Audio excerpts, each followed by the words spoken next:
François Crémieux, je suis directeur général adjoint et donc mon rôle, c'est de contribuer à la coordination de l'ensemble des acteurs de l'assistance publique hôpitaux de Paris qui sont impliqués dans la prise en charge du corona. Donc c'est à la fois les acteurs qui sont au siège de l'assistance publique, mais également les groupes hospitaliers et en particulier les trois qui sont les principaux en première ligne aujourd'hui, qui sont Bichat, Pitié-Salpêtrière et Necker.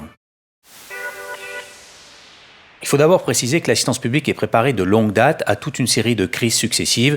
Il y a eu des crises que tout le monde a suivies, qui ont été Ebola, le MERS coronavirus, des épidémies plus anciennes. Et puis on a l'épidémie de grippe qui intervient tous les ans en Île-de-France. Et donc il y a une préparation qui date de plusieurs années et qui fait que les équipes sont habituées à prendre en charge des épidémies plus ou moins graves, plus ou moins exceptionnelles, plus ou moins venues de loin.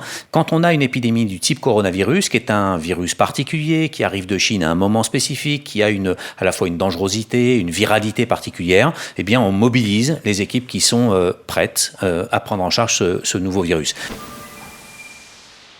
La préparation a consisté à mettre en alerte très rapidement les trois établissements de référence que sont Bichat, Pitié et Necker pour les enfants, et à faire en sorte que ces trois équipes qui sont formées, qui sont prêtes de longue date, eh bien, se mettent en première ligne pour la prise en charge des premiers malades, des premiers cas possibles, des premiers suspects et surtout des premiers cas confirmés.